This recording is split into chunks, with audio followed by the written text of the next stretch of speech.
Hello friends, welcome to டிஜாப்ஸ் mail. Bharat electronics லிமிடெட்லேருந்து direct walk in interview வந்து அனௌன்ஸ் பண்ணியிருக்காங்க. இதை பார்த்திங்கன்னா நந்தம்பாக்கம் சென்னை லொக்கேஷனில் இருக்குது. ஜனவரி 10 காலையில் 10 மணிக்கு பார்த்திங்க அப்படின்னா இந்த லொக்கேஷனில் டைரக்ட் வாக்கின் இன்டர்வியூ வந்து கண்டக்ட் பண்ணுறாங்க. அப்ரெண்டிஸ்க்கு சரிங்களா, நீங்கள் டிகிரி டிப்ளமோ பிகாம் படிச்சிருக்கீங்க அப்படின்னா இந்த லொக்கேஷனில் போயிட்டு நீங்கள் இன்டர்வியூ வந்து அட்டன் பண்ணலாம். ஸோ இன்டர்வியூ போகும்போது இந்த நோட்டிஃபிகேஷனோட கடைசி பேஜில் உங்களுக்கு அப்ளிகேஷன் ஃபார்ம் வந்து கொடுத்துருப்பாங்க. இதை A4 ஷீட்டில் நீங்கள் பிரிண்ட் எடுத்துக்கோங்க ஃப்ரெண்ட்ஸ். பிரிண்ட் எடுத்துகிட்டு இதில் கேட்டிருக்க டீட்டெயில்ஸ் எல்லாமே உங்கள் கையில் தான் நீங்கள் ஃபில் பண்ணணும், சிஸ்டமில் டைப் பண்ணக்கூடாது. ஸோ உங்கள் கையில் ஃபில் பண்ணி தேவைப்படுற டாக்குமெண்ட்ஸ் எல்லாமே ஒரிஜினல் ஒரு செட்டு ஜெராக்ஸ் அந்த அப்ளிகேஷனோட அட்டாச் பண்ணி இன்டர்வியூ போகும்போது நீங்கள் எடுத்துகிட்டு போகணும். அது என்னென்ன டாக்குமெண்ட் ப்ரோ அப்படின்னா உங்கள் 10th mark sheet, 12th mark sheet, consolidate mark sheet, எல்லா செமஸ்டருக்கான mark sheet, degree diploma certificate, Aadhaar card, caste certificate, இது எல்லாமே ஒரிஜினல் ஒரு செட்டு ஜெராக்ஸ் நீங்கள் அந்த அப்ளிகேஷனோட அட்டாச் பண்ணி ஸோ இந்த லொக்கேஷனுக்கு இன்டர்வியூ போகும்போது நீங்கள் எடுத்துகிட்டு போகணும் சரிங்களா. ஸோ இதுக்கு யாரெல்லாம் எலிஜிபிள், எப்படி வந்து இதுக்கு அப்ளை பண்ணணும் எல்லாம் நான் உங்களுக்கு டீட்டெயிலாக சொல்கிறேன். இந்த வீடியோவை ஸ்கிப் பண்ணாமல் பாருங்கள். இது பார்த்திங்கன்னா நந்தம்பாக்கம் சென்னை லொக்கேஷனில் இருக்குது ஃப்ரெண்ட்ஸ். ஸோ இங்கேருந்து தான் உங்களுக்கு 1 இயருக்கு அப்ரெண்டிஸ் ட்ரைனிங் வந்து அனௌன்ஸ் பண்ணியிருக்காங்க. இதுக்கு பிஇ பிடெக்கு டிப்ளமோ பிகாம் படிச்சிருக்கீங்க அப்படின்னு அப்ளை பண்ணலாம்.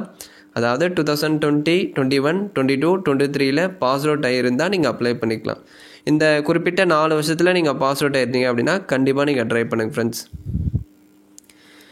ஸோ இப்போ டிசிப்ளைன் ஸ்டைஃபன் எவ்வளோ வேக்கன்சி அனௌன்ஸ் பண்ணியிருக்காங்க அதை டீட்டெயிலாக பார்க்கலாம். கிராஜுவேட் அப்ரெண்டிஸ் எந்த டிசிப்ளைனில் பிஇ பிடெக் படிச்சிருக்கீங்க அப்படின்னா நீங்கள் அப்ளை பண்ணலாம். எலக்ட்ரானிக்ஸ் அண்ட் கம்யூனிகேஷன் இதில் ஒரு 28 வேக்கன்சி, மெக்கானிக்கலில் ஒரு 25 வேக்கன்சி, ட்ரிபிளியில் ஒரு 5 வேக்கன்சி, கம்ப்யூட்டர் சயின்ஸில் ஒரு 3 வேக்கன்சி, சிவிலில் ஒரு 2 வேக்கன்சி. ஸோ கிராஜுவேட் அப்ரெண்டிஸ்க்கு 17,500 ரூபா உங்களுக்கு மந்த்லி ஸ்டைஃபண்ட் இருக்கும். அதே மாதிரி டிப்ளமோ அப்ரெண்டிஸ் இதுக்கு பார்த்திங்கன்னா 12,500 ரூபா மந்த்லி ஸ்டைஃபண்ட் இருக்கும். எலக்ட்ரானிக்ஸ் அண்ட் கம்யூனிகேஷனில் ஒரு 5 வேக்கன்சி, மெக்கானிக்கலில் ஒரு 5 வேக்கன்சி கேட்டிருக்காங்க. அதே மாதிரி பிகாம் படிச்சிருக்கீங்க அப்படின்னாலும் நீங்கள் அப்ளை பண்ணலாம். இதை நான் இன்ஜினியரிங் கேட்டகரி அப்படின்னு சொல்லுவாங்க. அதாவது ஆர்ட்ஸ் அண்ட் சயின்ஸ் காலேஜில் பிகாம் படிச்சிருக்கீங்க அப்படின்னா அப்ளை பண்ணுங்கள். படித்து முடித்தவங்க தான் அப்ளை பண்ண முடியும். அப்புறம் நான் படிச்சுட்டு இருக்கேன் அப்படின்னா நீங்களாம் எலிஜிபிள் இல்லை ஃப்ரெண்ட்ஸ். ஸோ பிகாமுக்கு 10,500 ரூபா மந்த்லி ஸ்டைஃபண்ட் இருக்கும். இதில் ஒரு 8 வேக்கன்சி கேட்டிருக்காங்க. ஸோ எலிஜிபிலிட்டி க்ரைட்டீரியா சதர்ன் ரீஜனில் இருக்கிறவங்க மட்டும்தான் இதுக்கு அப்ளை பண்ண முடியும். அதாவது தமிழ்நாடு, கர்நாடகா, ஆந்திரா, தெலுங்கானா, கேரளா, பாண்டிச்சேரி இந்த குறிப்பிட்ட ஸ்டேட்டில் இருக்கிறவங்க அப்ளை பண்ணிக்கலாம் அப்படின்னு சொல்கிறாங்க. வேறு யாரும் அப்ளை பண்ண முடியாது. ஸோ தமிழ்நாடு புதுச்சேரி ஸ்டேட்டில் இருக்கீங்க அப்படின்னா கண்டிப்பாக நீங்கள் அப்ளை பண்ணலாம். ஸோ 1/4/2020 இந்த தேதிக்கு அப்புறம் டிகிரியோ டிப்ளமோவோ பிகாமோ நீங்கள் படிச்சிருக்கீங்க அப்படின்னா நீங்கள் அப்ளை பண்ணலாம். இந்த தேதிக்கு அப்புறம் நீங்கள் படித்து முடிச்சிருக்கணும் அப்படின்னு சொல்கிறாங்க. இந்த தேதிக்குள்ளே நீங்கள் படிச்சிருக்கீங்க அப்படின்னா எலிஜிபிள் இல்லை. அதாவது நீங்கள் கம்ப்ளீட் பண்ண டிகிரியாக இருக்கட்டும், டிப்ளமோ பிகாம் இது எல்லாமே இந்த டேட்டில் இல்லை அப்படின்னா இந்த டேட்டுக்கு அப்புறம் நீங்கள் கம்ப்ளீட் பண்ணியிருக்கணும் அப்படின்னு சொல்கிறாங்க. இதுக்கு அதிகபட்சம் 25 வயது வரை நீங்கள் அப்ளை பண்ணிக்கலாம். ஸோ அதுக்கு மேலே எனக்கு ஏஜ் பார் ஆகிடுச்சு அப்படின்னா SC STக்கு 5 இயர்ஸ் கொடுத்துருக்காங்க. ஸோ நீங்கள் 30 வயசு வரையும் அப்ளை பண்ணலாம். அதே மாதிரி ஓபிசி கேட்டகரியாக இருக்கீங்க அப்படின்னா உங்களுக்கு 3 இயர்ஸ் ஏஜ் ரிலாக்ஸேஷன் இருக்குது. அப்போ நீங்கள் 28 ஏஜ் வரையும் அப்ளை பண்ணலாம். ஓபிசியில் பிசி முஸ்லீம் MBC DNC இந்த கேட்டகரி எல்லோரும் ஓபிசியில் தான் வருவீங்க. ஸோ நீங்கள் இன்டர்வியூ போகும்போது ஓபிசி சர்டிஃபிகேட் அதாவது புதுசாக அப்ளை பண்ணி நீங்கள் வாங்கி எடுத்துகிட்டு போகணும். வேலிடிட்டி இருக்கிற சர்டிஃபிகேட் தான் ஃப்ரெண்ட்ஸ் நீங்கள் எடுத்துகிட்டு போகணும். எக்ஸ்பயர் ஆன சர்டிஃபிகேட்டை இன்டர்வியூக்கு எடுத்துகிட்டு போகாதீங்க. இன்னும் நிறைய டைம் இருக்குது, நீங்கள் புதுசாக அப்ளை பண்ணி வாங்கிடலாம். ஸோ மேக்ஸிமம் 1 வீக்லேயே நீங்கள் வாங்கிடலாம். இன்கம் சர்டிஃபிகேட் வாங்கிட்டீங்க அப்படின்னா ஈஸியாக நீங்கள் ஓபிசி எடுத்துடலாம். ஸோ அடுத்து முக்கியமாக எவ்வளோ பர்சன்டேஜ் இருந்தால் நம்ம இன்டர்வியூ அட்டன் பண்ணலாம் அப்படின்னா டிகிரி டிப்ளமோ இருக்கீங்க, general OBC EWS degree diploma கேட்டகிரியாக இருக்கீங்க அப்படின்னா 60% இருக்கணும். அதாவது ஜென்ரல் ஓபிசி EWS கேட்டகிரிக்கு 60% இருக்கணும் அப்படின்னு சொல்கிறாங்க.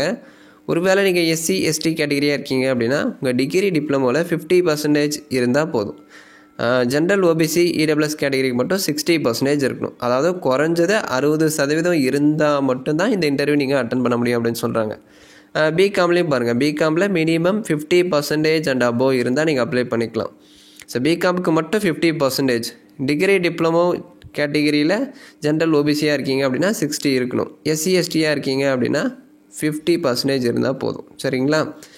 இதில் ஆல்ரெடி அப்ரெண்டிஸ் பண்ணியிருப்பாங்க. ஒரு சில பேர் பார்த்திங்கன்னா ஆல்ரெடி இன்னொரு கம்பெனியில் அப்ரெண்டிஸ் முடித்து சர்டிஃபிகேட் வாங்கியிருப்பாங்க. ஸோ அவங்க இப்போ அப்ரெண்டிஸ் பண்ணிகிட்ருக்கிறவங்க, 1 இயருக்கு மேலே ஜாப் எக்ஸ்பீரியன்ஸ் இருக்கிறவங்க, இவங்கெல்லாம் வந்து இதுக்கு எலிஜிபிள் இல்லை. அதே மாதிரி நீங்கள் ஹையர் குவாலிஃபிகேஷன் படிச்சிருக்கீங்க, இல்லை படிச்சுட்டு இருக்கீங்க அப்படின்னாலும் நீங்கள் எலிஜிபிள் இல்லை. சரிங்களா? ஸோ செலெக்ஷன் ப்ராசஸ் உங்களுக்கே தெரியும், டைரக்ட் ஷார்ட் லிஸ்ட் தான், எந்த ஒரு எக்ஸாமும் இல்லை.